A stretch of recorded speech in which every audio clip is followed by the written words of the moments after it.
Hey, what's going on, guys? My name is Griffin and I'm a filmmaker based out of Orange County, California. And today we're making a video on the brand new Canon EOS C70 firmware.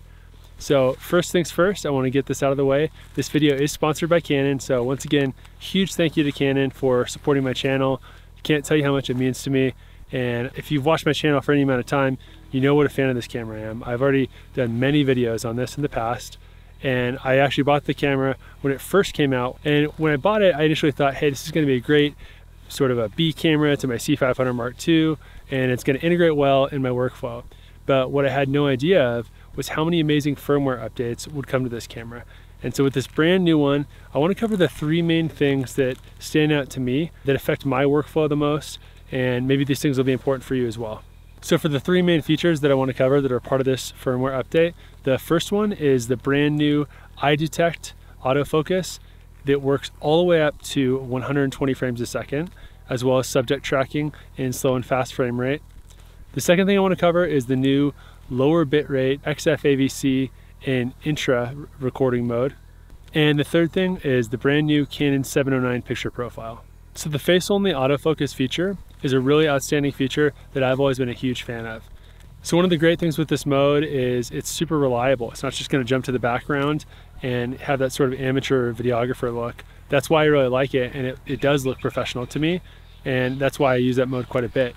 Now, one of the amazing features with this brand new firmware update is it's available all the way up to 120 frames per second.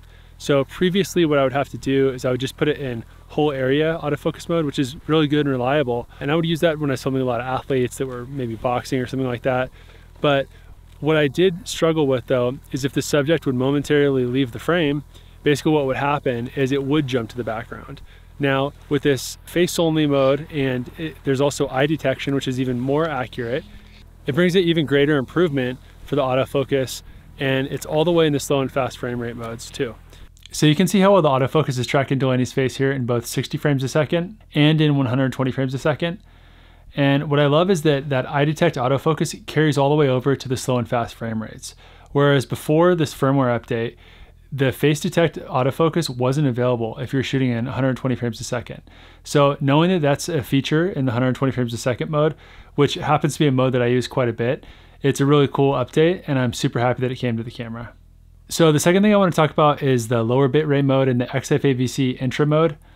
And what's so cool about this is the Canon EOS C70 now has a bunch of different flavors of codecs that you can record in that you can choose that's based on your project. So if you're recording something that's long form and you basically just want the smallest file sizes possible, a really great option is still going to be the XF-AVC long GOP mode. I personally use that mode when I do really long form style recording, and I just want small file sizes, and I'm not really so concerned about how it's going to play back in my editor. And usually when I'm doing this mode, I would use the proxies that you can build inside the camera. So that's a great option if you're doing it yourself and you know how to rename the proxies to relink them in your editor. That's a solid option. So the next step up from that would be the XF-AVC intra mode. And it's going to be a slight step up in picture quality, but it's not a huge difference from my experience. But where it is a huge difference is how much easier it plays back in your computer. So you don't have to have the biggest, craziest computer to play this footage back smoothly. And that's why I really like recording in that mode, especially when I'm hired as a DP. I don't necessarily want to have to explain to the person who's going to be editing the footage, well, you're going to have to transcode proxies, or you need to use these proxies and link them, because some editors don't prefer proxies.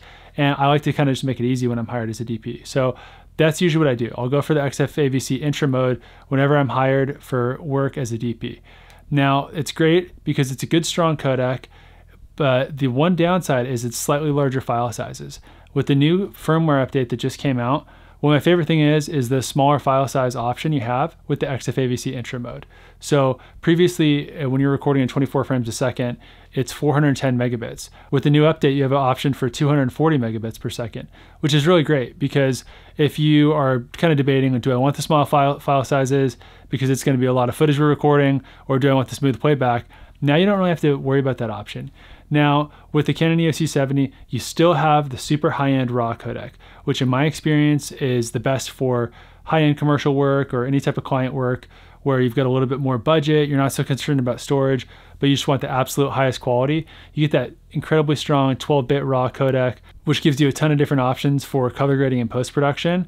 And the nice thing about the RAW codec is you actually even get an option for a smaller, lower bitrate RAW codec as well. So that's one of the really cool things about the Canon EOS C70 is how many different options you get for recording, and you can choose based on your project. So to recap, with this firmware update, I'm specifically happy that the lower bitrate XF-AVC intro mode is available now in this camera.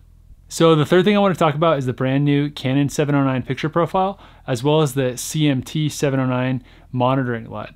So this is pretty cool. So what I did is I wanted to actually see for myself what it looks like versus the wide DR profile, which it's been in all the Canon cinema cameras for a long time. And it's a really nice profile, but what I find is every time I use it, I end up adding a little bit of saturation and a little bit of contrast.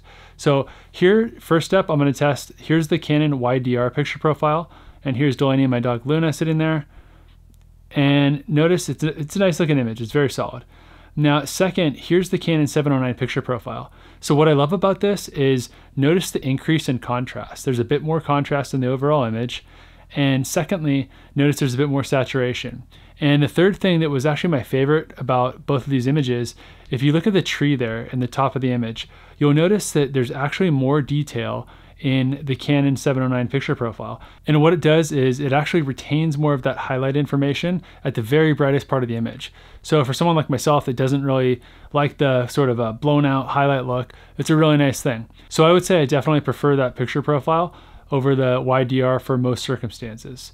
Next up is I wanted to test the Canon 709 picture profile versus what's my favorite profile, which is Canon C-Log2.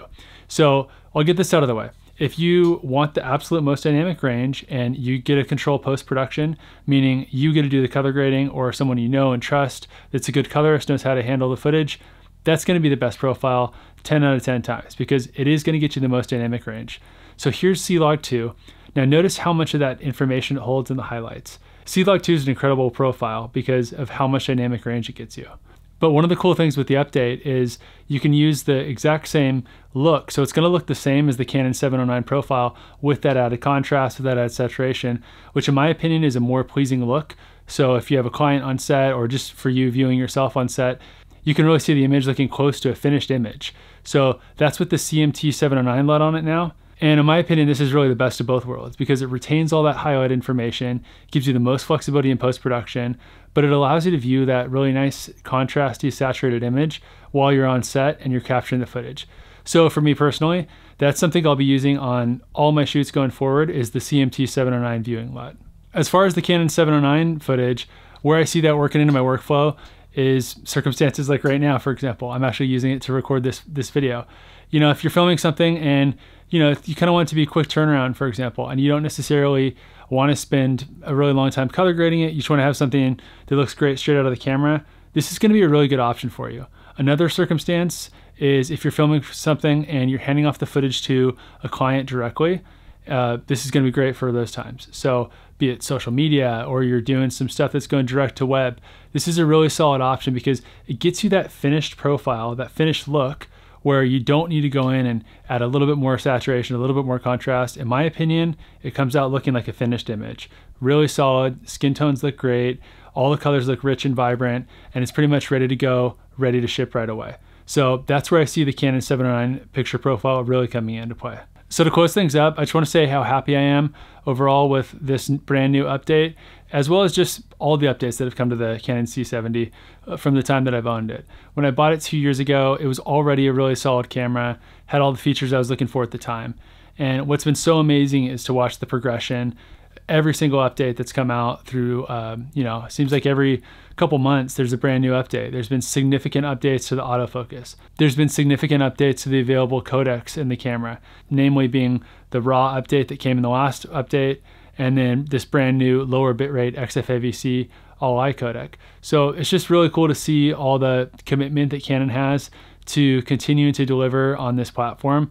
And it gives you that real peace of mind if you invest in the system that Canon's really going to kind of have your back and keep bringing out those amazing updates. So once again, huge thank you to Canon for sponsoring this video. I can't tell you what an amazing honor it is to have my personal favorite camera brand that I started with, that I still shoot, and I own multiple cameras from, sponsor this video, and none of that would be possible without every single one of you guys that watch these videos. So huge thank you to you guys for supporting this channel through the years. We've got a lot of fun things coming for 2023. I've got some cool behind the scenes footage I'm planning on sharing pretty soon as well too.